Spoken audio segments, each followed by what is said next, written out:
I'm Jessica Martinez, 32 years old, and last Thanksgiving, while I was reviewing lease agreements for my Chicago property, I received a video call that made my blood run cold. My cousin Brandon looked panicked on the screen, his face pale, his voice shaking. "Jessica, check the family group chat. Now." His urgency sent chills down my spine. I hadn't looked at that chat in months. I'd muted it because the constant drama and negativity were exhausting. But something in Brandon's voice told me this was different. This was serious. What I saw next made me sick to my stomach. My screen filled with photos from inside my building, my 5-story mixed-use property at 1847 Lakeside Tower that I bought for $2.3 million, my building, the building I saved for years to purchase, the building I put everything into. And my own mother was hosting Thanksgiving dinner there, and they weren't just eating turkey. Oh no, they were dividing up my building like it was a pie at a family potluck. "Each sibling gets a floor," my mom announced in the chat like she was handing out party favors. They'd already assigned parking spaces. Can you believe that? Parking spaces. My brother Tyler claimed the penthouse, my penthouse, where I actually live. My sister Amanda picked the 3rd floor for her kids, talking about paint colors and bedroom arrangements. And me? They generously gave me the ground floor retail space, like I was some charity case who should be grateful for the scraps of my own property. I immediately grabbed my ownership documents, my hands shaking with rage and disbelief, and called my legal team. What happened next? Let me just say, the security team changed all the locks at midnight, every single one. But before I tell you what happened when I confronted them, please hit that like button right now, subscribe to this channel, and comment below where you're watching from. Trust me, you're going to want to see how this ends. Because what my family tried to do, and what I did in response, is something you won't believe. Now let me take you back to the beginning, because you need to understand what this building means to me and how hard I worked to get it. 1847, Lakeside Tower in Chicago, Illinois. 5 stories of mixed-use property that I purchased 2.5 years ago for $2.3 million. Let me say that again. $2.3 million. I didn't inherit this. Nobody handed it to me. I bought it through my company, Summit Property Holdings, LLC, with money I earned, saved, and invested over years of grueling work. The ground floor houses an upscale Italian restaurant called Bella Terra. Beautiful place, great owner, pays rent on time every single month. Floors 2 through 4 are luxury residential units. Currently, I have 4 wonderful tenants living there. Good people, quiet people, people who respect the property and pay their rent. And the 5th floor? That's my personal penthouse residence, the place where I live, my home. But this building isn't just about one property. It's part of something bigger that I built from absolutely nothing. Let me tell you my story, because my family loves to pretend I just magically became successful overnight. I started as a financial analyst when I was 24 years old. Fresh out of college, working 60-hour weeks, living in a studio apartment that was barely 400 square feet. I ate ramen noodles and peanut butter sandwiches for dinner because I was saving every single dollar I could. While my friends were going out to bars and taking vacations, I was reading real estate investment books and attending property seminars on weekends. At 26, I started my own financial consulting firm, Apex Financial Consulting. I built it from my kitchen table with a laptop and a dream. No employees, no office, just me, grinding 80-hour weeks, calling potential clients, building relationships, learning the business inside and out. My family thought I was crazy. They'd say things like, "When are you going to get a real job?" Or, "This consulting thing is cute, but when will you settle down?" By the time I was 27, Apex Financial Consulting was bringing in 6 figures annually. I still lived in that tiny studio apartment because I was saving, I was investing, I was learning real estate markets, studying property values, understanding cash flow and cap rates, and all the technical aspects of real estate investment that most people never bother to learn. At 29, I bought my first property, a rundown duplex on the south side that everyone told me was a terrible investment. I renovated it myself. I learned plumbing from YouTube videos at 2 a.m. I painted walls. I installed fixtures. I did the work because I couldn't afford to hire contractors. And you know what? I rented both units within a month of finishing renovations. Positive cash flow from day one. That was the beginning. Over the next 3 years, I transitioned from financial consulting into full-time real estate investment and development. I built a portfolio. I took calculated risks. I lost sleep worrying about mortgages and market fluctuations and difficult tenants. But I kept going. And 2.5 years ago, when I was 30 years old, I purchased 1847 Lakeside Tower for $2.3 million. It was the biggest deal of my life. I was terrified. I was excited. I was proud. It was mine. Today, my property portfolio includes 4 commercial properties and 7 residential buildings. My total portfolio value is $9.7 million. I generate $38,000 in monthly rental income. I employ 12 people, property managers, maintenance teams, leasing agents. I built an actual business, an actual empire. And you want to know what my family said when I was building all of this? Let me tell you, because their words are burned into my memory. When I told them I was buying 1847 Lakeside Tower 2.5 years ago, my brother Tyler texted me, "Yeah, right, Maya. You can barely afford rent." That's what he said. He didn't believe me. He thought I was lying or exaggerating or trying to impress people. My sister Amanda responded, "Stop making up stories for attention. We know you can't afford that." She dismissed it completely, like I was some pathological liar making up a fantasy life. My mom wrote, "That's nice, dear. Let us know when you need help with real financial planning." She patronized me, like I was a child playing pretend businesswoman. I invited all of them to the grand opening of 1847 Lakeside Tower 18 months ago. I sent formal invitations. Beautiful invitations that said, Summit Property Holdings presents 1847 Lakeside Tower Grand Opening, a Jessica Martinez project. I was so proud. I wanted to share my success with my family. Not a single one of them came. Tyler said he had a golf game he couldn't miss. Amanda said her kids had activities. My parents said they had other commitments. My mom literally called it my little real estate hobby event and said they had better things to do. That was my family's response to my biggest professional achievement. Dismissal, mockery, disinterest.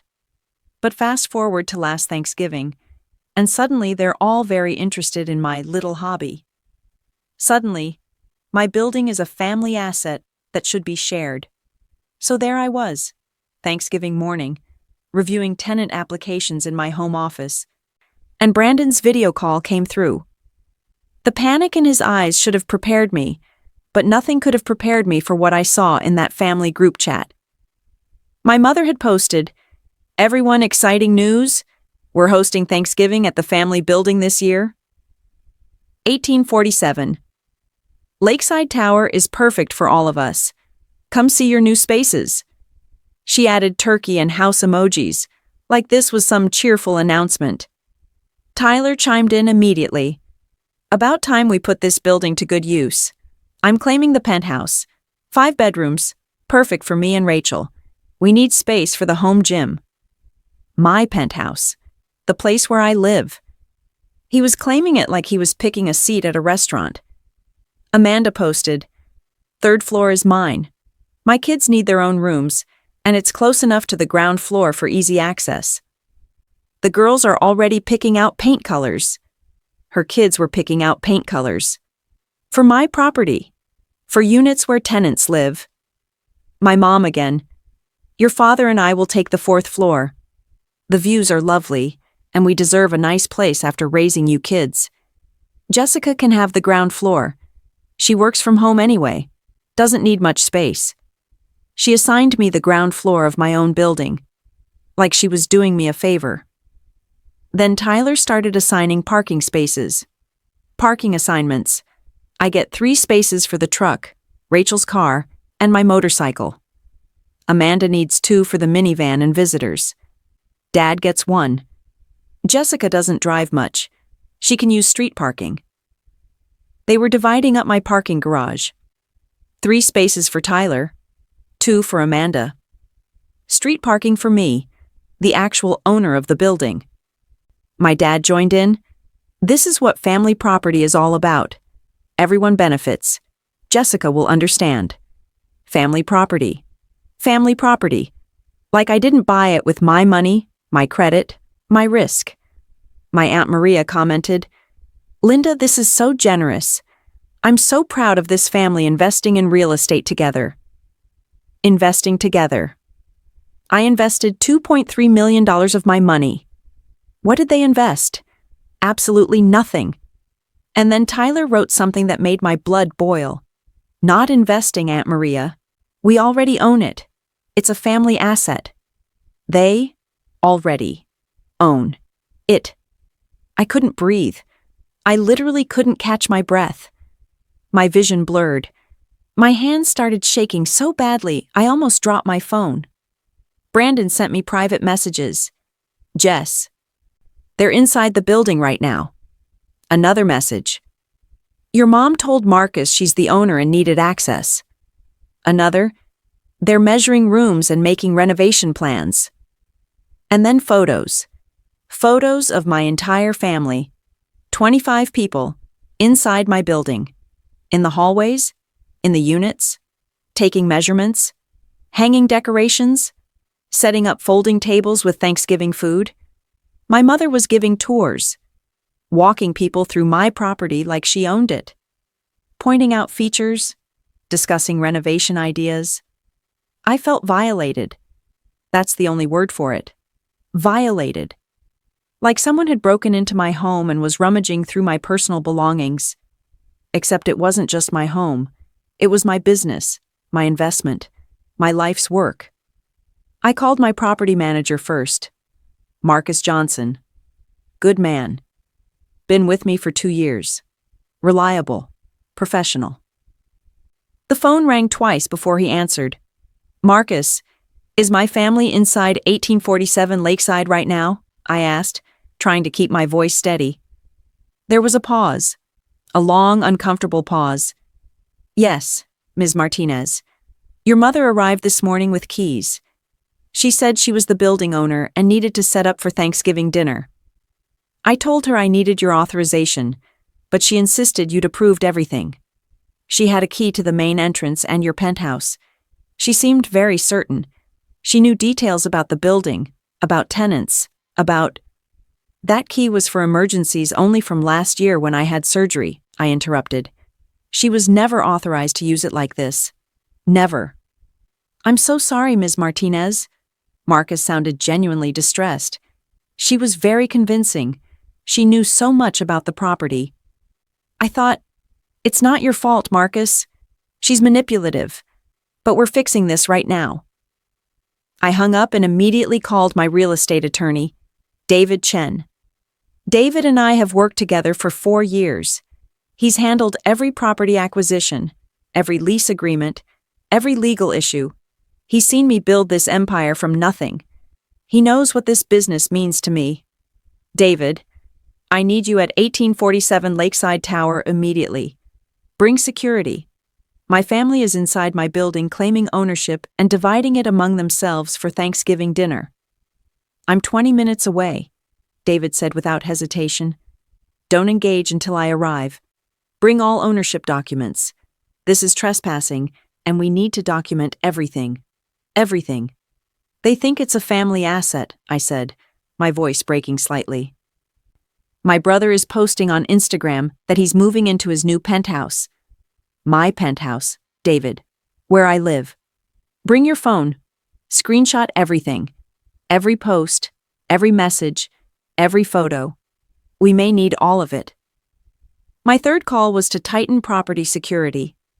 I'd used them before for other buildings. Professional outfit. Serious people. I explained the situation to the dispatcher, and within 5 minutes, I had confirmation. James Mitchell, a veteran security officer, plus 2 additional officers were en route. Body cameras required for documentation. Authorized to remove trespassers if needed. I grabbed my laptop bag and stuffed it with everything I might need. Printed ownership documents, LLC formation papers, bank statements showing the $2.3 million purchase, lease agreements for all my current tenants, and my phone with all those screenshots. Screenshots of Tyler saying I was pretending to be rich. Screenshots of Amanda saying I was making up stories. Screenshots of my mom calling this my little hobby. I was going to show them exactly who owned that building, and I was going to enjoy every second of it. The drive to 1847 Lakeside Tower was 25 minutes, but it felt like hours. My knuckles were white on the steering wheel. My jaw ached from clenching it so hard. I kept thinking about all those messages in the group chat. Each sibling gets a floor. Already assigned parking spaces. Family asset. Brandon kept texting me updates. They're still here. Your mom is showing people the rooftop access. Tyler is arguing with Amanda about who gets the better view. Your dad is talking to people about family investment strategies. Family investment strategies. My dad, who told his golf buddies I was dabbling in properties and would lose everything within a year, was now discussing investment strategies about my building that he had nothing to do with. When I pulled up to 1847 Lakeside Tower at 3:47 p.m., David's car was already there. He was standing on the sidewalk with 3 men in Titan Property Security uniforms. James Mitchell, the lead officer, was a tall man in his 50s with gray hair and the kind of presence that commands respect. The other 2 officers looked equally professional. All 3 were wearing body cameras. David saw me and walked over immediately. Jessica, are you okay? No, I said honestly. I'm furious. I'm hurt. I'm shocked. But I'm ready to end this. Good. Remember, stay calm. Let me handle the legal aspects. You focus on being the owner and making it clear they have no rights here. We could hear the noise from outside. Laughter, music, conversations. The smell of turkey and stuffing wafted through the air. They were having a full Thanksgiving celebration. In my building. Without my permission. David looked at me. Ready? I pulled out my owner's key. The master key that opens every door in the building. Let's go. The main entrance opened smoothly with my key. The sound of celebration got louder. Voices echoed from somewhere above us. The 3rd floor, maybe? We headed toward the elevator, but I could already hear footsteps, children laughing, someone moving furniture. We took the elevator to the 3rd floor. The doors opened, and I stepped out into a nightmare. The entire floor was packed with people. 25, maybe 30 family members. Aunts, uncles, cousins, my parents, my siblings, even some people I didn't immediately recognize. Folding tables were set up in the hallway with full Thanksgiving spreads. Turkey, mashed potatoes, cranberry sauce, pies, the works. Children were running through the corridors. Tyler was in one of the units, a unit that's supposed to be empty because it's between tenants, measuring the walls with a tape measure. Amanda's daughters were putting stickers on doors. Emma's room. Olivia's room. On doors to units they had no right to touch. My mother was at the center of it all, wearing an apron, playing hostess like she owned the place. She saw me first. Her face lit up with a bright smile. Jessica, perfect timing. We're just finishing the space assignments. Come see what we've planned. I stood there for a moment, just staring, taking it all in. David, Marcus, and the 3 security officers stood behind me. Nobody else had noticed us yet. They were all too busy celebrating their imaginary real estate windfall. Planned for what exactly? I asked. My voice was calm. Too calm. The kind of calm that comes right before a storm. The conversation started to die down. People turned to look at me. My mom's smile faltered just slightly, but she recovered quickly. For the building division, of course. We've worked out a fair system. Tyler gets the penthouse. He needs the space for his home office and gym. Amanda takes the 3rd floor for the kids. Your father and I get the 4th floor with those beautiful lake views. And you can have the ground floor retail space. You're single. You work from home. You don't need much room. It's perfect for everyone. A fair system. She called this a fair system. Stop, I said. My voice was louder now, cutting through the remaining chatter. Everyone, stop what you're doing right now. The room went completely silent. Tyler turned from his measuring. Amanda stopped mid-sentence in her conversation with an aunt. Children stopped running. All eyes were on me. Tyler looked annoyed. Jessica, don't be dramatic. Mom's just organizing how we'll share the building. It's a family asset. We're not kicking you out. You get the ground floor. That's fair. Fair. That word again. These people really thought they were being fair.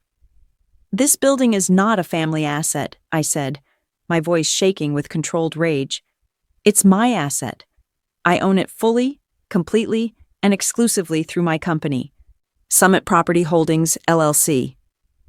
David stepped forward, and I've never been so grateful for anyone in my entire life. He opened his briefcase with deliberate precision, and the sound of papers rustling seemed to echo in the silent hallway. I'm David Chen, Ms. Martinez's real estate attorney. These are the property records for 1847 Lakeside Tower. He laid the documents on one of the folding tables, scattering paper plates and napkins. Several people leaned in to look. I watched their faces as the reality started to sink in. Purchased 30 months ago by Summit Property Holdings LLC for $2.3 million, sole owner, Jessica Marie Martinez. David's voice was professional, clinical, devastating. There are no co-owners, no family trust, no shared ownership structure of any kind. This is a solely owned property, and Ms. Martinez has every legal right to determine who enters it, who occupies it, and who does not. My dad picked up the documents, his reading glasses sliding down his nose as he scanned the pages. I could see his face changing as he read. Confusion, realization, defensiveness. But we gave Jessica $25,000 to start her business years ago, he said, his voice rising. That money helped her get here. That investment? You gave me $25,000 9 years ago when I started Apex Financial Consulting, I interrupted, pulling out my own folder. I paid you back in full within 2 years, with 5% interest. Here are the canceled checks. I slapped the bank records down on the table. Every single payment, documented. Principal plus interest. Paid in full 7 years ago.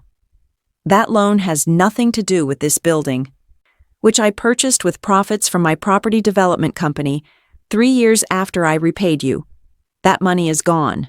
Repaid. You have no claim to anything I've built since then. Amanda crossed her arms defensively. You never told us you owned an entire building. We thought you rented a condo somewhere. How were we supposed to know? The audacity. The absolute audacity of that statement made me want to scream. I invited all of you to the grand opening 18 months ago, I said, my voice getting louder. The invitation said, Summit Property Holdings presents 1847 Lakeside Tower, grand opening, a Jessica Martinez project. I sent formal invitations. Printed invitations. I was proud of this accomplishment. I wanted to share it with my family. Amanda looked away. Tyler studied his shoes. My mom fidgeted with her apron. None of you came, I continued, and I could hear the pain creeping into my anger now. Tyler, you said you had a golf game you couldn't miss. Amanda, you said your kids had activities. Mom, you called it my little real estate hobby event, and said you had better things to do. You all dismissed it. You didn't believe it was real. You didn't think I was capable of something this big. David pulled out another set of documents. Ms. Martinez owns 4 commercial properties and 7 residential buildings across Chicago, Milwaukee, and Detroit. Her real estate portfolio is currently valued at $9.7 million. This building generates $38,000 in monthly rental income from the ground floor restaurant and 4 residential tenants currently living here. Tyler's face went pale. Wait, people are living here? Like actual tenants? Paying rent? Yes, Tyler. Actual tenants. With signed leases, legal contracts. People who pay money every month to live in this building that you just claimed as yours. I started counting on my fingers, and I took great satisfaction in this part. The ground floor houses, Bella Terra Italian restaurant. Beautiful place. Rachel, the owner, pays $4,500 a month in rent. The second floor north unit is rented to Dr. Patricia Williams, a pediatrician. She pays $2,800 a month. The second floor south unit is leased to the Thompsons, young couple with a baby. They pay $2,600 a month. The third floor east unit has the Johnsons, lovely retired couple. They pay $2,700 a month. The fourth floor west unit has Marcus Green, a software engineer. He pays $3,200 a month. Amanda looked confused. But these floors were empty when we got here, because the third floor west unit and fourth floor east unit are between tenants right now. I'm renovating them for premium pricing. But the fifth floor penthouse, the one Tyler just claimed on Instagram, is my personal residence, where I live, the place you're all currently trespassing in. The word trespassing hung in the air like a bomb. My mother's face flushed red. Trespassing. We're family. You gave me keys. I have every right to be here. And there it was. The entitlement, the delusion, the complete disconnect from reality. I gave you one emergency key last year when I had appendicitis surgery, I said, my voice dangerously quiet. For emergencies only. So you could check on me if I didn't answer my phone. So you could make sure I was okay after surgery. Not for unauthorized entry. Not for hosting Thanksgiving dinners. Not for giving tours to extended family, and certainly not for dividing up my property and assigning apartments to people who have no legal right to them. James Mitchell, the lead security officer, stepped forward. His presence was commanding, authoritative. Ma'am, we're prepared to escort everyone out immediately if needed. This is private property, and you don't have authorization to be here. Aunt Maria stood up quickly, grabbing her purse. Linda, maybe we should just go. This seems like a big misunderstanding. I don't want any trouble. It's not a misunderstanding. My mom's voice cracked with emotion. She was getting desperate now, and desperate people say desperate things. Jessica needs to learn about family. This building is too much for one person. She's being selfish, keeping it all to herself when we could all live here together. Family shares. That's what family does. David's expression hardened. I could see he'd heard enough. Mrs. Martinez, your daughter owns this building outright. She has 5 legal tenants and lives here herself. She has every right to determine who occupies her property. You have 0 legal claim to any part of this building. None. Not 1 square inch. Amanda wasn't ready to give up yet. But family shares. Jessica's always had money. The least she could do is help her family out. We have needs. That did it. That absolutely did it. Years of dismissal, years of mockery, years of being told I was pretending or exaggerating or going through a phase, and now they wanted to talk about their needs? What needs, Amanda? I asked, and my voice was cold now. Ice cold. Let's talk about your needs. You drive a brand new Cadillac Escalade that cost $85,000. You just got back from 2 weeks in Hawaii. I saw the photos on Facebook. Your kids go to Lakeside Academy, which costs $30,000 per year per child. You have 3 kids. That's $90,000 a year in private school tuition. You're not struggling, Amanda. You're thriving. I turned to Tyler. Tyler, you play golf at Oakmont Country Club 3 times a week. That membership costs $15,000 annually. You bought a boat last summer. A boat. You drive a Ram TRX that costs $80,000. You and Rachel took a ski trip to Aspen in January. You posted about it constantly. I looked at my parents. Mom, you redecorated your entire house 6 months ago.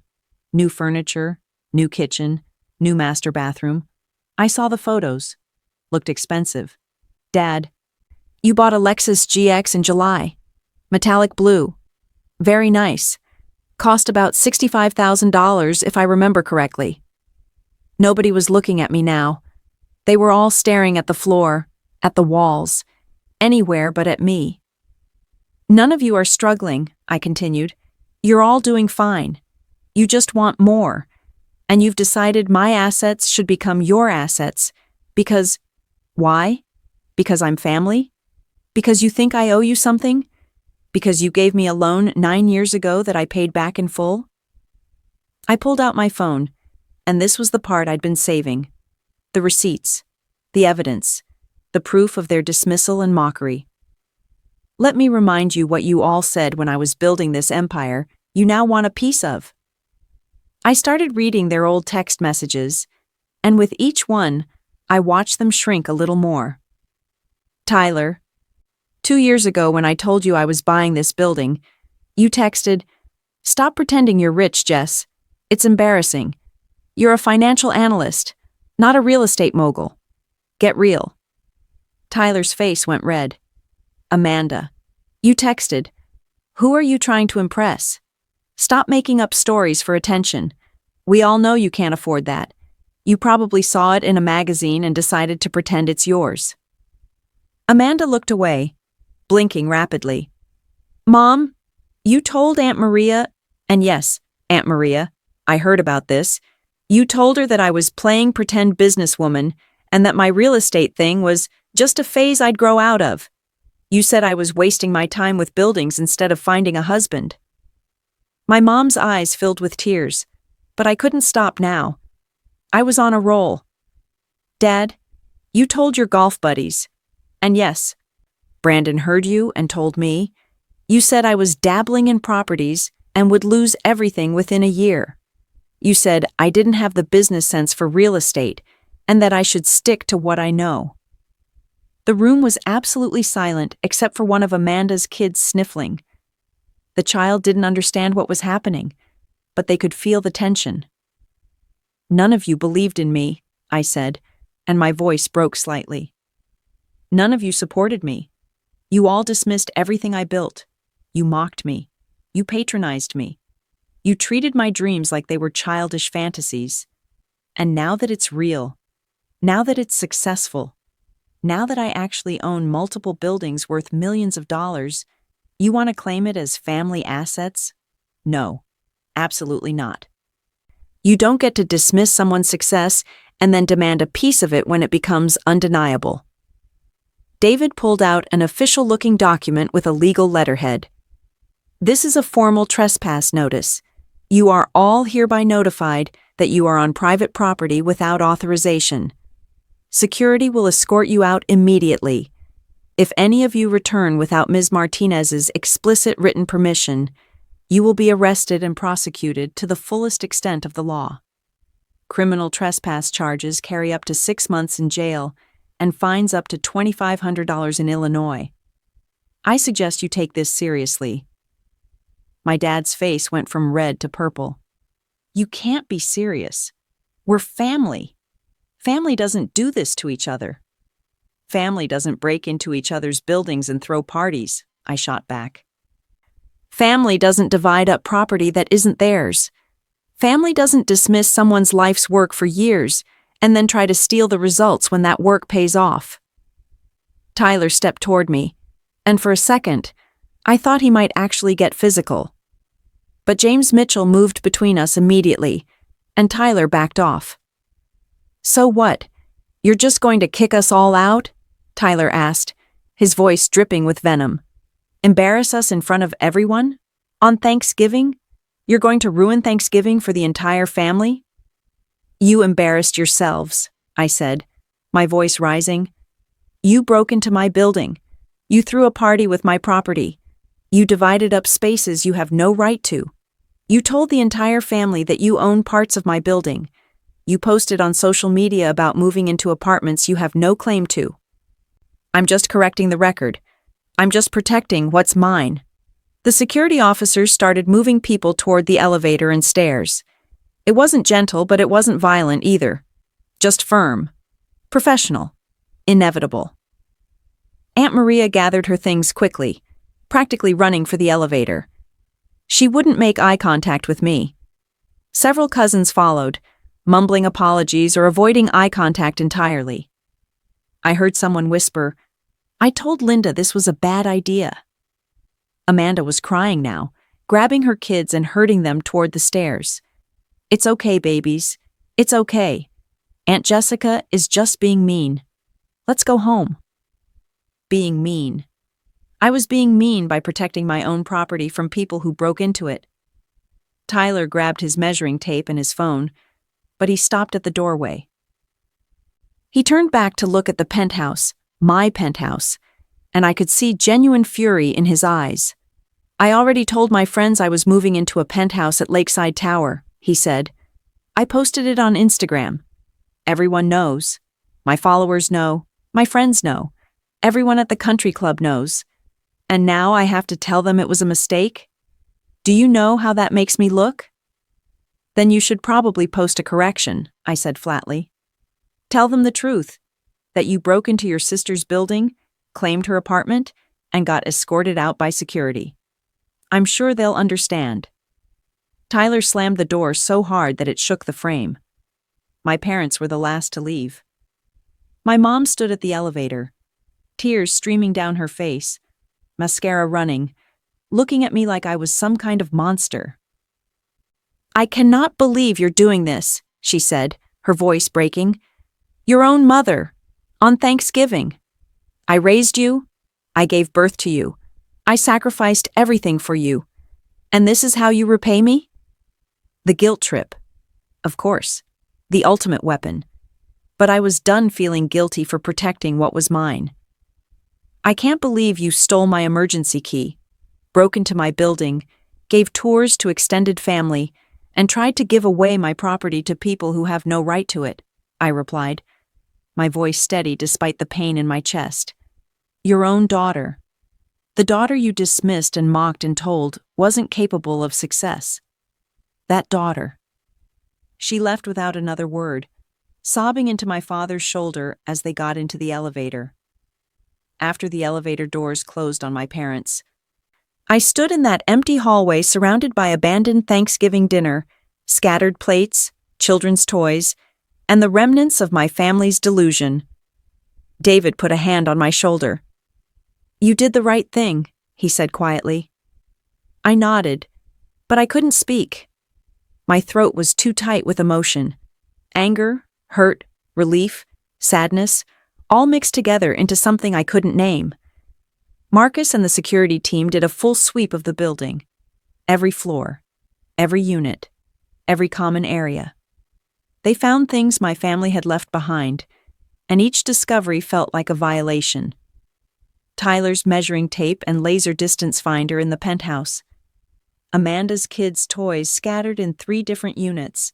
Stuffed animals, coloring books, a small backpack with Emma written on it in glitter, Mom's serving dishes, at least $200 worth of nice platters and bowls, Dad's jacket with his wallet still in the pocket, which meant we'd have to arrange a pickup through David because I sure as hell wasn't letting him back in the building. But the worst were the name tags, little handmade signs on doors throughout the building. Tyler's office, Tyler and Rachel's master bedroom, Emma's bedroom, Olivia's playroom, Linda and Robert's suite. They'd planned it all out. They'd really believed they were moving in. Marcus found one more thing that made my stomach turn. A group text between Tyler and Amanda discussing renovation budgets. Tyler had written, I'm thinking $40,000 for the penthouse renovation. New kitchen, new master bath.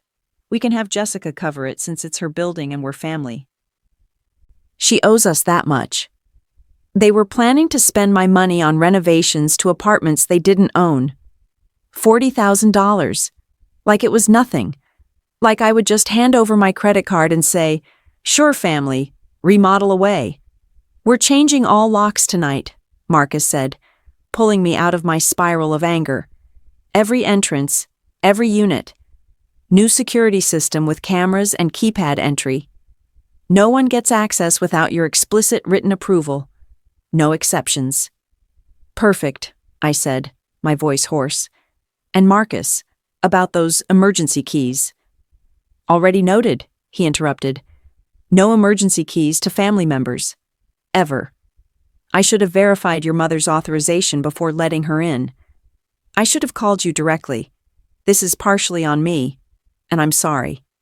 She was convincing, I admitted. She knew details about the building. She knew about tenants, about the layout, about systems. She must have been studying it, planning this for weeks or months. Marcus nodded grimly. "I found a notebook she left behind. It has floor plans, unit measurements, notes about which apartments were occupied versus empty. She'd been planning this for a while. That hurt more than anything else. This wasn't some spontaneous Thanksgiving idea. My mother had been systematically gathering information, waiting for the right moment to execute her plan to take over my building. Attorney David stayed while we waited for the locksmith. "Jessica, they may try this again. Your mother seemed genuinely convinced she had some legal claim to this property. That level of delusion doesn't disappear overnight.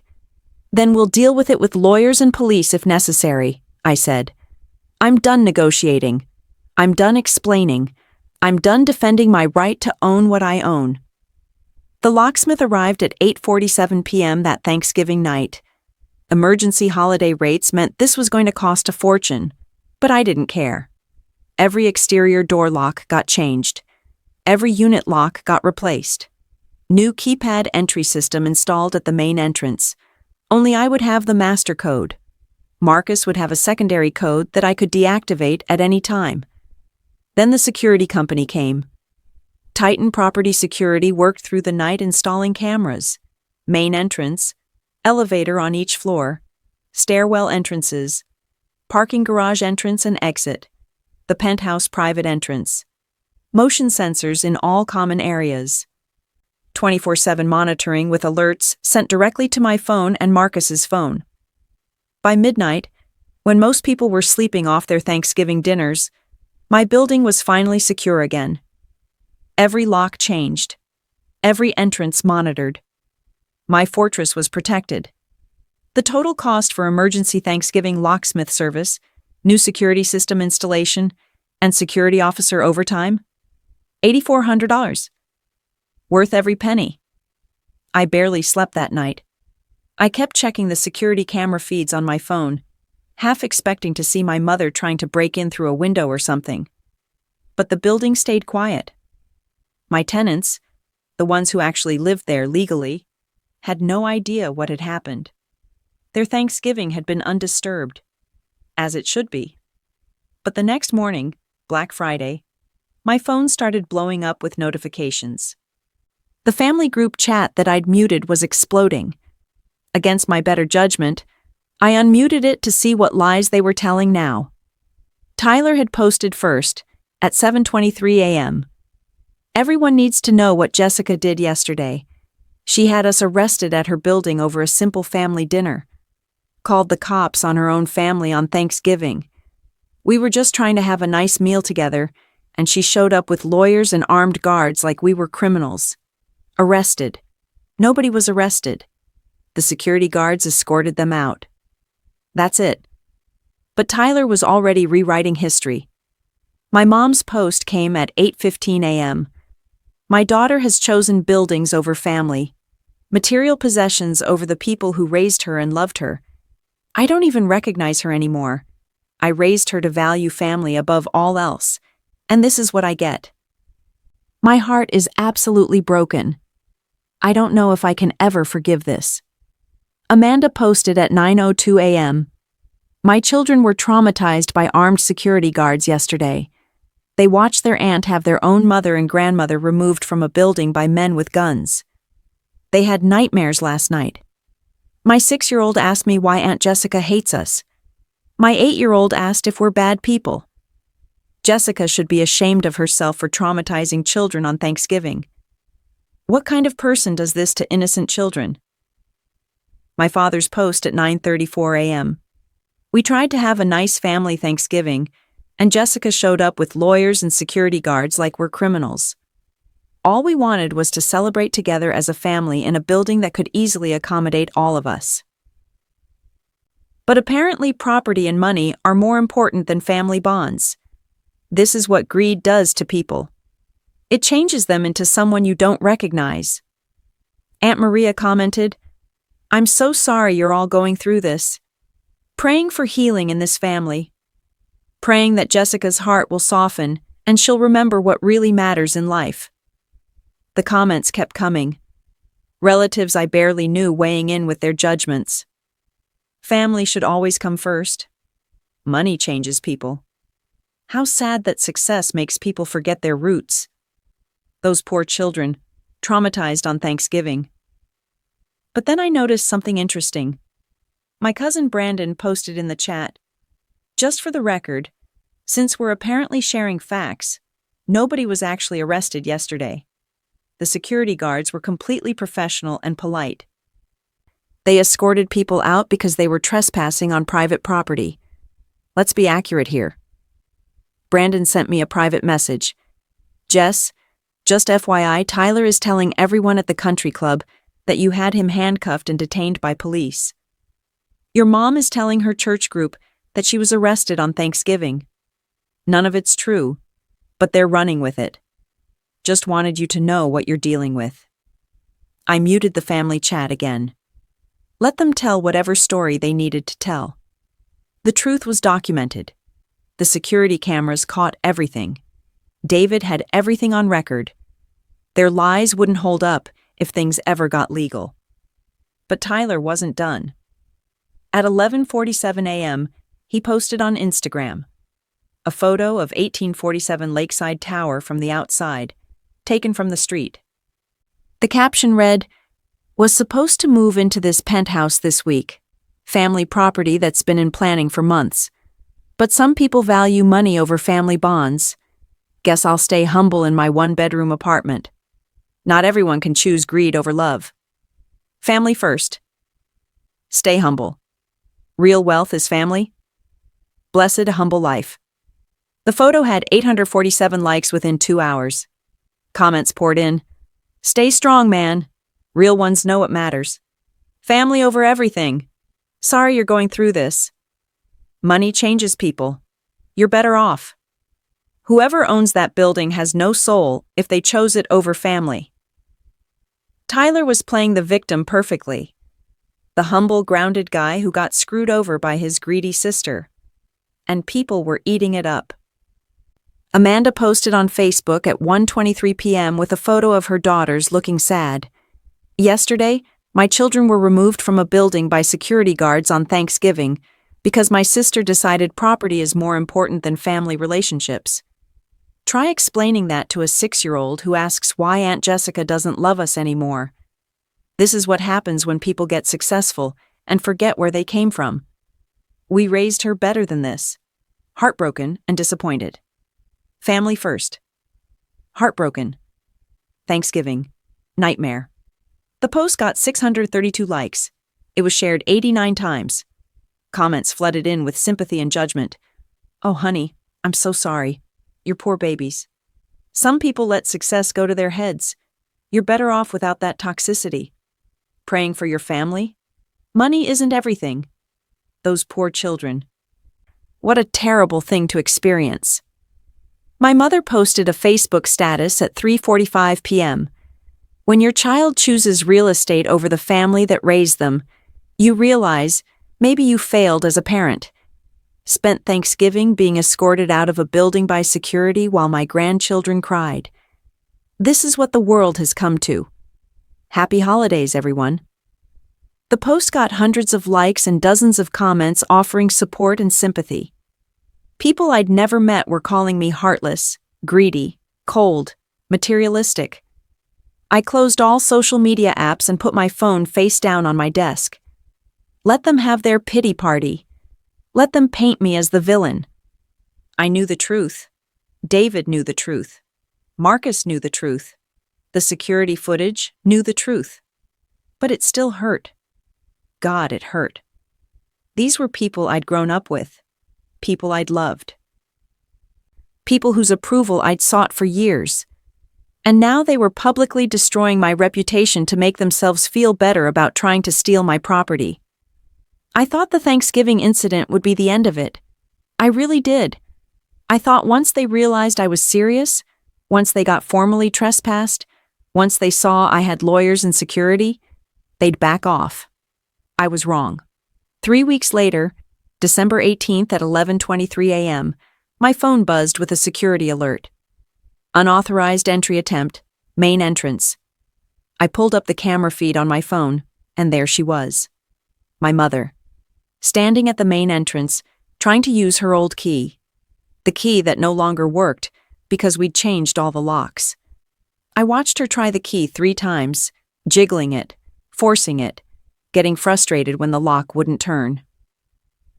Then she tried the keypad. I watched her punch in different number combinations. She tried what looked like her birthday, then my birthday, then my father's birthday, then their anniversary. None of them worked because she'd never had access to the keypad codes in the first place. She pulled out her phone and made a call. I couldn't hear what she was saying, but I could see her gesturing angrily at the building. She paced back and forth in front of the entrance for another 5 minutes, occasionally trying the door handle, like maybe it would magically open. I called Marcus. Marcus? My mother is at the main entrance trying to get in. She's been there for 15 minutes now. I see her on camera, Marcus confirmed. She tried the intercom a few minutes ago demanding I let her in. I told her I couldn't do that without your authorization. She said I was going to regret taking sides against family and hung up on me. Should I call the police? My stomach clenched. Call the police on my own mother. But what choice did I have? She'd been formally trespassed. She'd been told in writing not to return. This was a violation of that order. Yes, I said quietly. Call them. She was formally trespassed. This is a violation. 10 minutes later, 2 Chicago PD officers arrived. Officers Rodriguez and Chen. I watched on the security cameras as they approached my mother, who was still at the entrance. I couldn't hear the conversation, but I could see what was happening. My mother was animated, gesturing at the building, pulling out her phone to show them something. One officer was taking notes. The other was speaking into his radio. Then Officer Rodriguez made a call. My phone rang. It was from a Chicago PD number. Ms. Martinez, this is Officer Rodriguez. I'm here with a woman who claims to be your mother and says she has a right to access this building. Can you confirm the situation? That's my mother, Linda Martinez, I said. She was formally trespassed from this property 3 weeks ago on Thanksgiving Day. She broke into my building, hosted an unauthorized event, and claimed ownership of property she has no legal right to. My attorney served her with a formal trespass notice that day. She's been told not to return to this property. Do you have documentation of the trespass notice? Yes. I can have my attorney send it immediately, or I can email it to you right now. Please email it to the address I'm about to give you. I sent the documentation within 2 minutes. The formal trespass notice David had served. Photos from the security cameras showing my family's unauthorized Thanksgiving event. The ownership documents proving the building was mine. I watched on the security cameras as Officer Rodriguez received the email on his phone, showed it to his partner, and then turned back to my mother. Her face changed from confident to shocked to angry. She was shaking her head, pointing at the building, clearly arguing. But the officers were firm. Officer Chen pulled out what looked like a citation pad. He wrote something down, handed it to my mother, and spoke to her for several more minutes. My mother was crying now, gesturing wildly, but the officers weren't budging. Finally, after what felt like an eternity, my mother got into her car and drove away. The officers stayed for a few more minutes. And then my phone rang again. "Ms. Martinez, this is Officer Rodriguez again. We've issued your mother a formal trespass warning. This is now on official record with Chicago PD.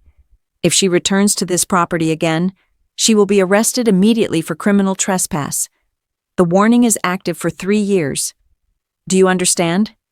"Yes, officer. Thank you." She wasn't happy about it. She claims the building is family property, and she has a right to be here. We explained that the property records clearly show you as the sole owner, and she has no legal claim. We also explained that if she continues to harass you or attempt to access your property, she could face stalking charges in addition to trespass. Hopefully that's the end of it. I hope so too. Thank you for responding. But of course, that wasn't the end of it. Not even close. That evening, the family group chat exploded again. Mom posted at 6:47 p.m. "Jessica had me arrested today. The police came because I tried to visit what I was told was family property. I was handcuffed and detained because I tried to enter a building that my own daughter owns.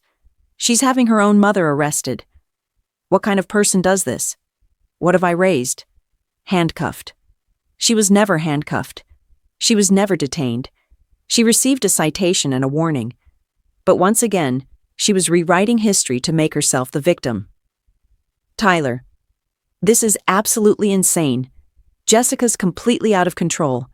Having Mom arrested? Over a building?" Amanda, "Mom, are you okay? Do you need anything? This is horrible. I can't believe she's doing this to you. To us." Dad, "I'm consulting with an attorney. This has gone too far. Jessica can't just have her mother arrested for trying to visit family property." Cousin Brandon sent me another private message. "Your mom wasn't arrested. I talked to Uncle Robert. She got a trespass warning citation. She was never handcuffed, but she's telling everyone she was arrested and detained. Just FYI. I messaged back, "Let them tell whatever story they want. It's all documented. The police have the real version on file." 2 days after the police incident, I got a call from Rachel Kim, the owner of Bella Terra restaurant, on my ground floor. She'd been my tenant for 18 months, always paid on time, never caused problems. Great tenant. "Ms. Martinez, I wanted to thank you for the increased security measures. The new cameras and keypad system make me feel much safer, especially when I'm closing late at night. I really appreciate you taking building safety seriously. Of course, Rachel. Building security is important to me. My tenant's safety is a priority." There was a pause. "Can I ask, did something happen? There's been a lot more security presence lately." I hesitated. How much should I tell her? There was an incident with unauthorized people accessing the building. It's been handled, but I wanted to make sure it doesn't happen again. Unauthorized people? Was one of them a woman in her late 50s? Short brown hair? She came to my restaurant about 3 weeks before Thanksgiving. She claimed she was the building property manager and wanted to show the space to potential investors. I told her you'd never mention selling the building. She insisted she had authority to show the space. I called Marcus, and he said only you have that authority. She got angry and left. My blood ran cold. Yes, that was her. That was my mother. Oh. Rachel's voice was sympathetic. I'm so sorry. Family situations can be complicated. But yeah, she came back 2 more times after that. Once with a man she said was a contractor. They were taking measurements and talking about expanding the family business and remodeling the ground floor. They weren't aggressive or anything, but they were disrupting my customers during lunch service. I had to ask them to leave. I should have told you sooner. but I thought maybe you'd authorized it and just forgot to mention it. No, I never authorized any of that. I'm so sorry you had to deal with that, Rachel. If anyone approaches you claiming authority over this building again, anyone at all, please call me immediately. I will. And thank you again for the security upgrades. I feel much better knowing the building is properly monitored now. After I hung up with Rachel, I called each of my residential tenants. I needed to know if my mother had harassed them too. Dr. Patricia Williams on the second floor north unit answered on the first ring. Ms. Martinez, I'm so glad you called. I've been meaning to talk to you about something. What is it, Dr. Williams? In October, a woman came to my door claiming to be your mother. She said she was checking on the family property and wanted to see my unit's layout. I told her I'd need authorization from you before letting anyone into my apartment. She seemed offended. Then she asked how much rent I pay and said she was reviewing building finances for the family. I found it really inappropriate, but I wasn't sure if I should bother you about it. You absolutely should have, I said, trying to keep the anger out of my voice. Anger at my mother, not at Patricia. She had no authorization to ask you any of those things. She has no role in managing this building or its finances. I figured as much after she left, but it made me uncomfortable.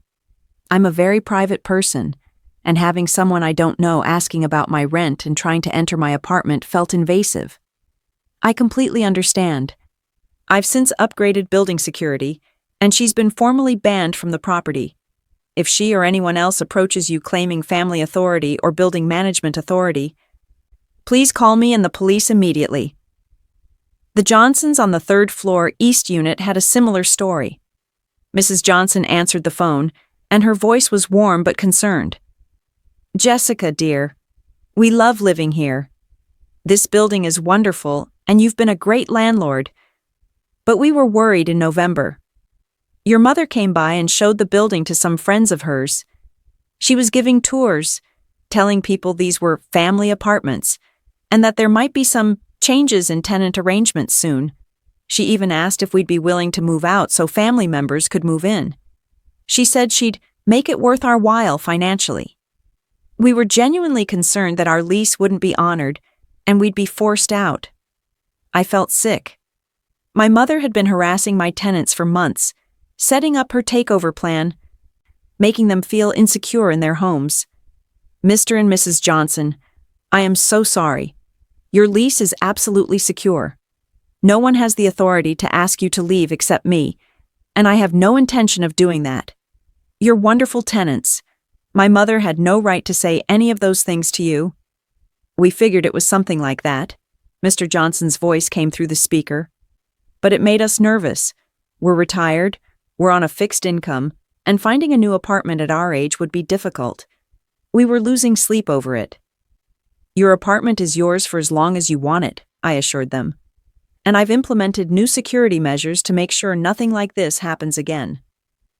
Marcus Green, my fourth floor west tenant, had a different story. Hey Jessica, your brother came by twice asking to see the penthouse.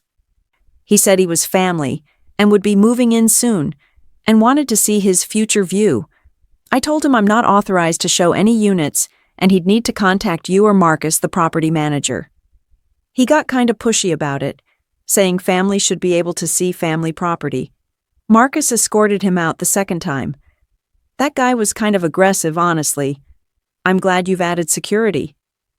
Every tenant had a story.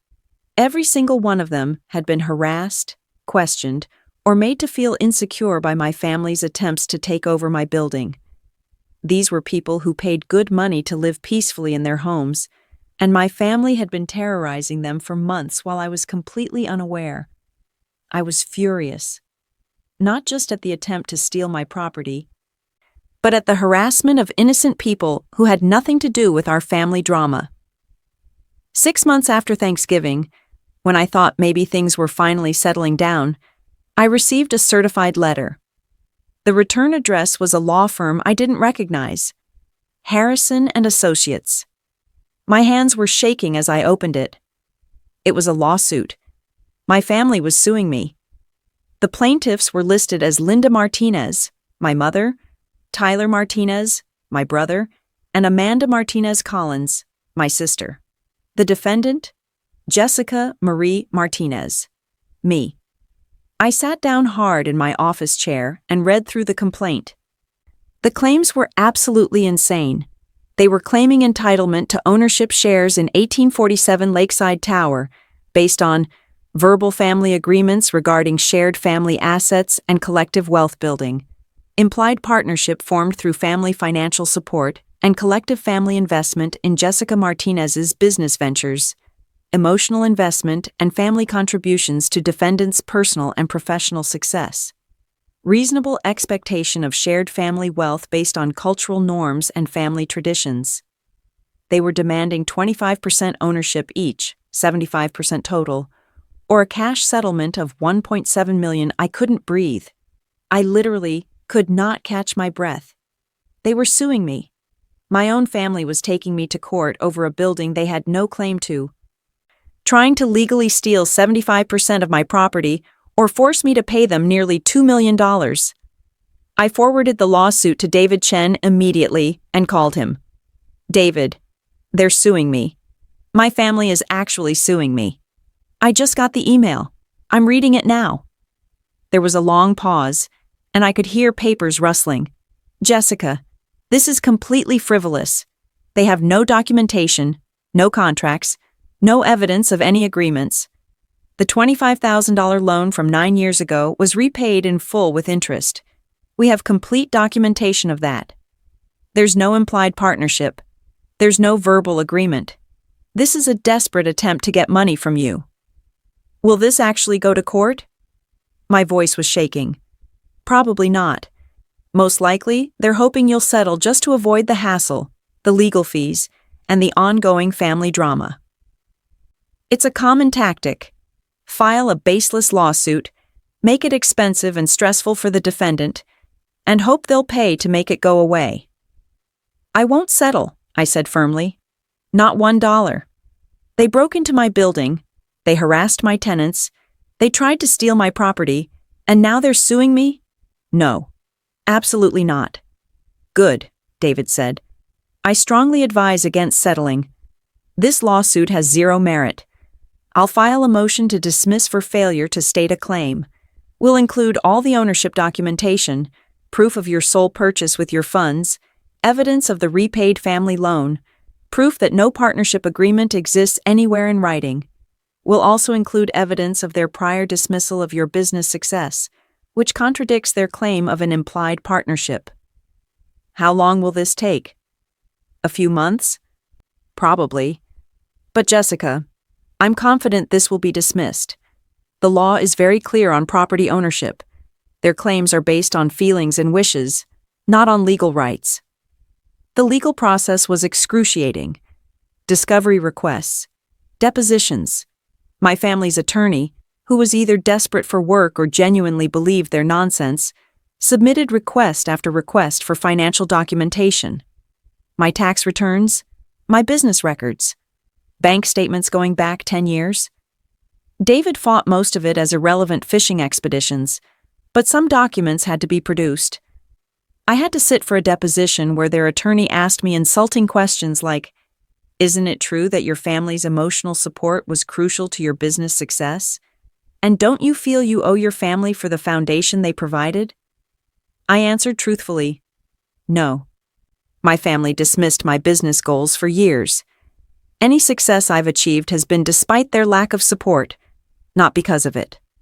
2 months after the lawsuit was filed, we finally had our day in court. July 2024, Judge Harold Morrison presiding.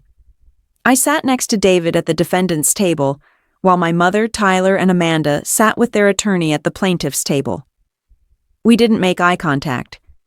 Their attorney went first, making emotional arguments about family obligations, shared success, and how families should support each other. He talked about the $25,000 loan from 9 years ago like it was a massive investment that entitled them to ownership. He talked about implicit partnerships and family agreements that existed in conversation and expectation. David's response was clinical and devastating. He presented the ownership documents showing I was the sole purchaser. He showed the bank statements proving the $25,000 loan had been repaid in full, with interest 7 years ago. He showed that no partnership documents existed anywhere. He even presented my family's old text messages. Tyler saying I was pretending to be rich, Amanda saying I was making up stories, my mother calling it a hobby. Your Honor, David said, the plaintiffs claim an implied partnership based on family support, yet their own communications show they didn't believe the defendant was even capable of these business achievements. You cannot claim partnership in a venture you openly mocked and dismissed. Judge Morrison reviewed the evidence for less than 20 minutes. Then he looked up, and I could see he was not happy with my family's attorney. I find no evidence whatsoever of any partnership, verbal agreement, or shared ownership structure, Judge Morrison said from the bench. His voice was stern, almost angry. The plaintiffs claimed that a $25,000 loan from nearly a decade ago, which was fully repaid with interest, entitles them to ownership of a $2.3 million property, purchased years later with completely different funds, is without legal merit. Furthermore, the plaintiffs' own text messages and social media posts demonstrate they did not believe the defendant capable of such an acquisition, which directly contradicts their claim of an implied partnership or expectation of shared assets. The judge looked directly at my family. This lawsuit appears to be an attempt to obtain through legal intimidation what you could not obtain through unauthorized entry. This is exactly the kind of frivolous litigation that wastes court resources and harms family relationships. He banged his gavel. This lawsuit is dismissed with prejudice, meaning it cannot be refiled. Furthermore, the plaintiffs are ordered to pay the defendant's legal fees as a sanction for bringing this meritless case. Case closed. The legal fees David submitted totaled $14,800. My family was ordered to pay every penny. Tyler's text came through within minutes of leaving the courthouse. You've destroyed this family over money. Hope you're happy with your buildings because you won't have a family to share them with. Mom's heartbroken. Amanda's kids are confused why their aunt hates them. But I guess property is more important than people to you now. Congratulations on winning. Hope it was worth it. My mother's email arrived that evening. The subject line was, "How could you?" And the email was 1847 words long. I know because I counted. It detailed every sacrifice she'd made raising me, every diaper she'd changed, every meal she'd cooked, every school event she'd attended. She wrote about how I owed the family for my upbringing, how I'd been corrupted by corporate greed, how the family would never forgive me. She wrote that she'd have to tell people at church that her daughter sued her own mother. Except I didn't sue her. She sued me. But apparently, that detail didn't matter in her version of events. Amanda posted on Facebook that evening, "When your sister takes you to court and forces you to pay her legal fees over a building, you realize money really does change people. Family means nothing anymore in this world. Material possessions matter more than blood. Sad world we live in. Praying for anyone else dealing with family members who value dollars over relationships." The post got 891 likes and was shared 124 times. The comments were predictable. "I'm so sorry you're going through this. Money is the root of all evil. Family should always come first. You're better off without that negativity." I didn't respond. I didn't defend myself. I just let them tell their version while I knew the truth.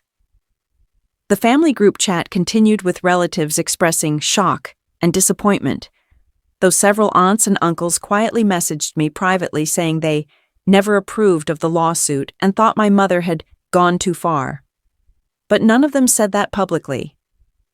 None of them defended me in the group chat. They stayed silent while I was publicly vilified. But then something interesting happened, something I absolutely did not expect. 3 weeks after the lawsuit was dismissed, I got an email from Tyler. The subject line was "Business Opportunity." The email read, "Hey Jess, I've been thinking about getting into real estate myself. Seems like you've done really well for yourself with it. I was wondering if you had any entry-level property management positions available in your company. I'm a quick learner, and I have experience managing people from my sales job. I think I could be a real asset to your team. Let me know. Also, we should grab coffee soon and talk about everything. Water under the bridge, right? Tyler. I read it 3 times, each time with increasing disbelief. He wanted a job. After breaking into my building, after claiming my penthouse, after suing me, after calling me greedy and heartless on social media, he wanted me to hire him. Amanda's text came a week later. Jessica, I know things have been really tense between us, but I've been doing a lot of thinking. I've been reading about real estate investment and passive income streams, and I'm genuinely interested in learning more about how you built your portfolio. Could we meet for lunch sometime? I'd love to pick your brain about how you got started in real estate, and maybe, if you're open to it, we could look at investing in something together? I have about $50,000 saved up that I could contribute. What do you think? She wanted to invest with me.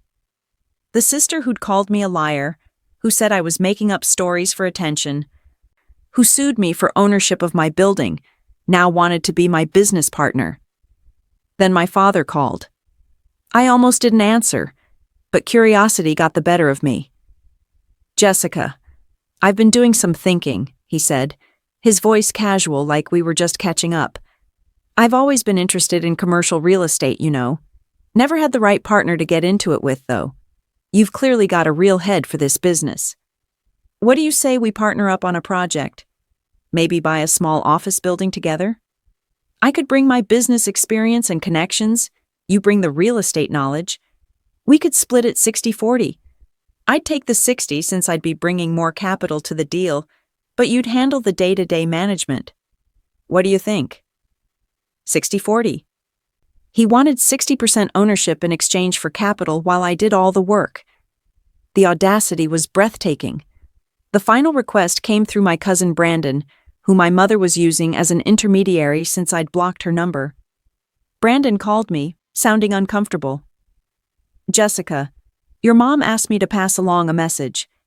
She says she's ready to talk about a business arrangement where she helps manage your properties in exchange for a small ownership stake. She thinks 15% of your portfolio would be fair compensation for her management services. 15% of my $9.7 million portfolio. That's $1.455 million worth of property.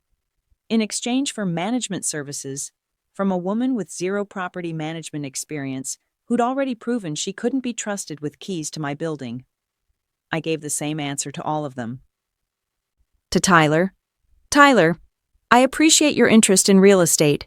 However, I'm not currently hiring for any positions. I recommend starting where I did. Save aggressively, educate yourself on property investment through books and courses, and take calculated risks with your own capital. There are many resources available online. Best of luck with your ventures. Jessica. To Amanda. Amanda, real estate investment requires significant capital, extensive market knowledge, risk tolerance, and business acumen developed over years of experience.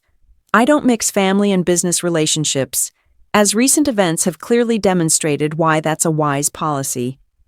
I suggest you research investment opportunities independently. There are many seminars, books, and online courses available. Good luck. To my father. Dad, I built my portfolio independently because I prefer to maintain full control of my business decisions, partnerships, and investments. I'm not looking for partners of any kind. I'm sure you understand. I wish you the best with your own business ventures. And to my mother, through Brandon, please tell my mother that my properties are not family assets, not family businesses, and not open for family involvement in any capacity. That was made explicitly clear 6 months ago and legally affirmed by a judge. My answer is no, and that answer is final. They didn't want to reconcile. They didn't want to apologize. They didn't want to repair our relationship. They wanted access. They wanted to benefit from the success they'd tried and failed to steal. And I said no to every single one of them. 1 year after that Thanksgiving dinner, November 2024, my life and business look very different. My property portfolio has grown to 6 commercial properties and 9 residential buildings across Chicago, Milwaukee, and Detroit. Total portfolio value, $11.2 million, up from $9.7 million the year before. I now manage 47 residential units, with 45 currently occupied and 2 being renovated for premium pricing. My annual revenue has grown to $2.8 million. My monthly rental income is now over $52,000, up from $38,000 last year. I employ 15 people, 4 property managers, 6 maintenance technicians, 3 leasing agents, 1 bookkeeper, and 1 executive assistant. 1847, Lakeside Tower, the building my family tried to steal, is now fully occupied and more profitable than ever. The property has appreciated to $2.1 million.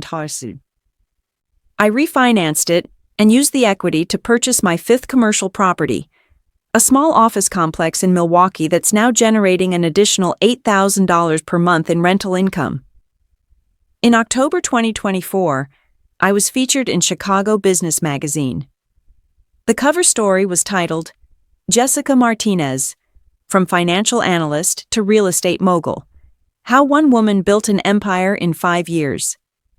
It was an 8-page spread with photos of my properties, a financial breakdown of my portfolio, interviews with my tenants praising my management, and a detailed discussion of my business philosophy. They talked about my journey from that tiny studio apartment eating ramen noodles to owning nearly $12 million in real estate. They interviewed Rachel from Bella Terra Restaurant, who said I was the most professional and supportive landlord she'd ever had. They talked to Dr. Patricia Williams, who said she felt safe and valued as my tenant. They even got a quote from Marcus, my property manager, who said, Jessica Martinez doesn't just own buildings, she builds communities. I was so proud. This was validation that everything I'd built, everything I'd sacrificed for, everything I'd worked toward, it was real. It was recognized. It was respected. And then my mother called the magazine. The editor, Karen Stevens, called me a week after publication. Ms. Martinez, I wanted to give you a heads up. We received a call from someone claiming to be your mother. She was very upset about the article. What did she say? I asked, though I could already guess. She said the article was inaccurate because it didn't mention family support. She claimed she helped you every step of the way, and that the family contributed significantly to your success. She demanded we print a correction or retraction acknowledging the family's role in building your business. I closed my eyes and took a deep breath. What did you tell her? I told her we only print verified facts. Everything in our article was thoroughly researched and documented. You provided financial records, business documents, and multiple sources corroborated your story. I asked if she had any documented evidence of the contributions she claimed. Contracts, canceled checks, business partnership agreements, anything official. She said it was family business and shouldn't need documentation. I explained that's not how journalism works.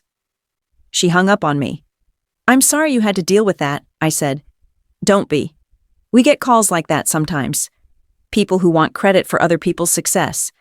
But Ms. Martinez, I want you to know, your story is inspiring. What you've built is remarkable. Don't let anyone diminish that. Tyler's response to the magazine feature was more public. He reposted the cover photo to his Instagram story with the caption, Some people forget where they came from when they get successful. Buildings and money mean more than the family who raised them and supported them. Success without family is just empty real estate. Stay humble. Family, over everything. Real wealth is relationships. Several of his followers commented, asking if he was related to me. Tyler responded, Yeah, that's my sister. We don't really talk anymore. She changed when the money came, Some people let success go to their heads and forget the people who were there from the beginning. From the beginning. He wasn't there from the beginning. None of them were. They were there to mock the beginning. They were there to dismiss and belittle and patronize. And now they wanted credit for supporting something they never believed in. Amanda's response was more subtle but equally manipulative. She posted in a private Facebook group for local moms. Anyone else have a family member who got successful and completely forgot about everyone who supported them along the way? Asking for a friend. It's hard watching someone you love change into someone you don't recognize anymore. Success at the cost of family just seems so sad to me. The comments were sympathetic. I'm so sorry you're dealing with that. Money changes people. Real success includes maintaining family relationships. Your friend sounds better off without that toxic energy. I didn't respond to any of it. I didn't defend myself. I didn't engage. I just let them tell their stories while I continued building my empire. I keep the original property records for 1847 Lakeside Tower framed on the wall in my office. Not because I'm arrogant or materialistic, but because those documents represent something important. Something my family never understood. Ownership means something. It's not just a name on a piece of paper. It's not just bragging rights or status symbols. Ownership is responsibility. It's risk. It's investment. It's work. It's sleepless nights worrying about mortgage payments and market crashes. It's learning building codes and tenant law and fire safety regulations.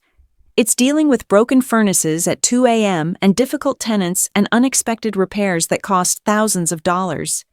It's the stress of wondering if you can make payroll for your staff during a slow month. It's the anxiety of taking out loans that terrify you because you're betting everything on your judgment. My family wanted the rewards of ownership without any of those things.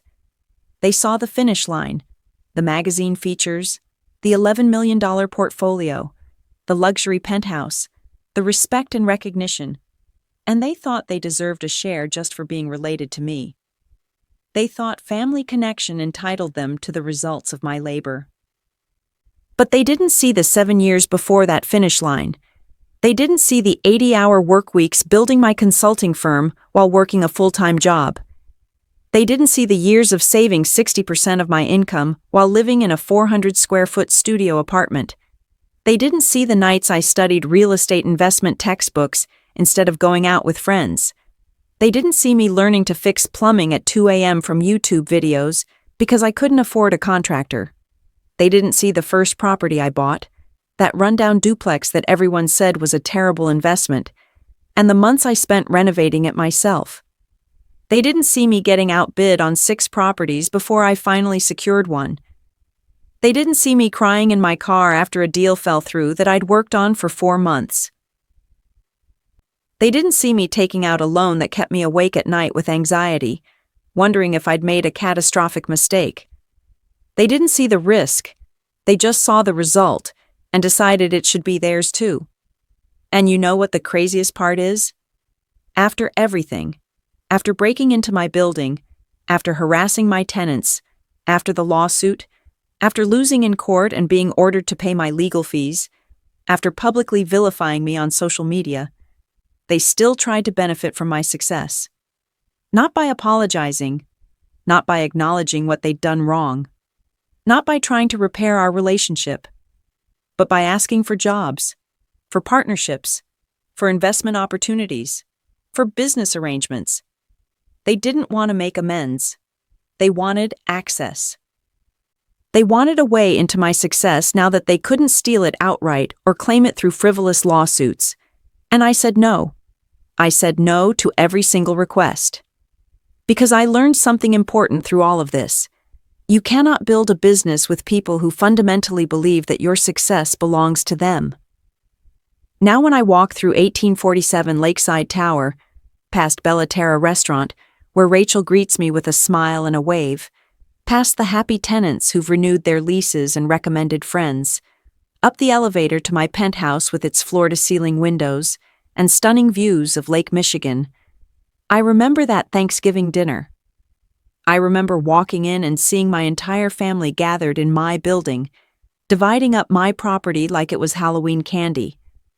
I remember Tyler measuring walls in my penthouse, planning where his home gym would go. I remember Amanda's kids putting name stickers on doors to units they had no right to touch. I remember my mother playing hostess, giving tours, acting like she owned the place. I remember my brother claiming 3 parking spaces. I remember my sister picking out paint colors. I remember my father talking about family investment strategies. I remember all of them truly believing they had a right to floors in apartments and equity they never earned. And I remember that I said, no. I said no to their entitlement, no to their manipulation, no to their guilt trips, no to their lawsuits, no to their attempts to access my success after failing to steal it. Sometimes the most important word in business, and in life, is the same word you need with family: boundaries. I own my buildings. All of them. Every single square foot, every parking space, every brick and beam, every lease agreement, every dollar of equity, and no Thanksgiving dinner, no Sunday gathering, no family reunion, no guilt trip, no lawsuit, no social media campaign will ever change that. To everyone watching this who has family members who dismissed your dreams, who mocked your ambitions, who called your goals unrealistic or stupid or impossible, and then showed up demanding a piece when those dreams succeeded, listen to me very carefully. You owe them nothing. Not your equity, not your ownership, not your hard-earned success, not one single dollar. What you built is yours. You earned it through sacrifice and risk and work and persistence. You earned it through the nights you stayed up worrying, through the times you said no to fun so you could save money, through the failures you learned from, through the doors that slammed in your face before one finally opened, through the people who told you it was impossible. Protect what's yours. Set boundaries. Enforce those boundaries. And never ever apologize for success that you earned. My family wanted floors in my building. They wanted apartments and parking spaces and equity. They should have built their own. I changed the locks at midnight on Thanksgiving, and I have never looked back. Not once. Not for a second. My portfolio is worth $11.2 million and growing. I employ 15 people who respect me and my business. My tenants are happy and feel safe. My buildings are profitable and well-maintained. I was featured on the cover of a major business magazine. And I own it all. Every single piece of it. That's not greed. That's not selfishness. That's not choosing buildings over family. That's called ownership. That's called boundaries. That's called protecting what you built from people who want to claim it without earning it. My family can tell whatever story they want about me on social media. They can paint me as the villain in their version of events. They can claim I chose money over relationships. They can say success changed me and made me cold and materialistic. But I know the truth. My tenants know the truth. My employees know the truth. My attorney knows the truth. The judge who dismissed their lawsuit knows the truth. The police who gave my mother a trespass warning know the truth. And that truth is this: I built something remarkable from nothing. And when people who never supported it tried to steal it, I protected it. I said no. I enforced my boundaries. I stood my ground, and I would do it again in a heartbeat. So if you're out there building something, whether it's a business, a career, a property portfolio, an artistic pursuit, or just a better life for yourself, and you have family or friends who dismiss you now but will want a piece later, remember my story. Build it anyway. Protect it fiercely. Set boundaries early. Document everything. And never ever feel guilty for keeping what you earned. They can't have my floors. They never earned them. And they never will. I'm Jessica Martinez. I own 1847 Lakeside Tower and 14 other properties worth $11.2 million. I built it. I earned it. I own it. And nobody will ever take that from me. If this story resonated with you, if you've ever had family try to claim something you earned, or dismiss your success until they wanted a piece of it, hit that like button right now. Subscribe to this channel because I share more stories about boundaries, business, and standing up for yourself in a world that wants to take what's yours. And comment below where you're watching from. Tell me, have you ever had to set hard boundaries with family over money or success? Have you ever had people dismiss your dreams and then ask for handouts when those dreams came true? I read every single comment, and I want to hear your stories. For those of you currently building something, keep going. The people who doubt you today will be the same people asking for favors tomorrow when you succeed. Build anyway. Protect what's yours. Stand your ground. And never ever apologize for success you earned through your own blood, sweat, tears, and sacrifice. Thank you for watching. I'm Jessica Martinez, and I'll see you in the next one. Remember, they wanted my building. They should have built their own.